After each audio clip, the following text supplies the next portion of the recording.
নমস্কার, আপনারা দেখছেন সময় কলকাতা। সময় নিউজ নিয়ে রয়েছে আমি সৈকত। চোখ রাখবো বিস্তারিত খবরে। ফের ভিন রাজ্যে পরিযায়ী শ্রমিকের মৃত্যু। রেল লাইনের পাশ থেকে উদ্ধার ক্ষতবিক্ষত দেহ, কফিনবন্দি হয়ে ফিরল বাংলার মাটিতে। উত্তর চব্বিশ পরগনার সন্দেশখালী 2 নম্বর ব্লকের মোস্তফা মিস্ত্রি 6 মাস আগে রুজির টানে গিয়েছিলেন মুম্বাই। সেখানে শ্রমিকের কাজ করতেন তিনি, কিন্তু 10 দিন আগে মুম্বাইয়ের রেল স্টেশনের পাশে মেলে তার ক্ষতবিক্ষত দেহ। স্থানীয় পুলিশের তৎপরতায় উদ্ধার দেহের পরিচয় মিলতেই খবর পাঠানো হয় তার পরিবারের কাছে। তারপর তৃণমূল কংগ্রেসের সন্দেশখালী 2 নম্বর ব্লক সভাপতি দিলীপ মল্লিকের উদ্যোগে কফিনবন্দি দেহ ফেরানো হয়। গোটা এলাকায় নেমে আসে শোকের ছায়া।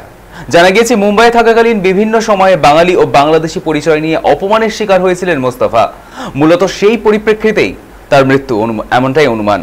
রাজ্যে যখন এসআইআর চালু নিয়ে তুমুল বিতর্কের ঝড়, অপরদিকে ভিন রাজ্যে বাঙালি শ্রমিকের মৃত্যু। এর জেরে শ্রমিকদের নিরাপত্তা নিয়ে আবারও প্রশ্ন উঠেছে।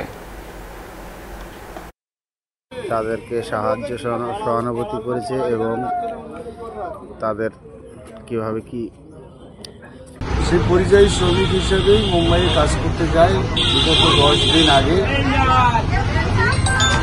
সে কাজ করছিল। একদিন ভোরবেলা তার দেহ ক্ষতবিক্ষত অবস্থায় মুম্বাই রেল স্টেশনের পাশে জিআরপিএফ দেখতে পায়। সেখান থেকে মুম্বাই হসপিটালে তাকে ভর্তি করে এবং তার পরিবারের কাছে খবর পৌঁছায়। পরবর্তীতে পরিবারে তার অভিভাবক, তার বাবা আমাদের সঙ্গে যোগাযোগ করে। আমরা সন্দেশখালী ব্লক তৃণমূল কংগ্রেস সেই পরিবারের পাশে আছি। আমরা এই যে পরিযায়ী শ্রমিকের মৃত্যু, অকাল মৃত্যু এবং তার পরিবারের প্রতি সমবেদনা আমরা তৃণমূল কংগ্রেসের পক্ষ থেকে জানাই।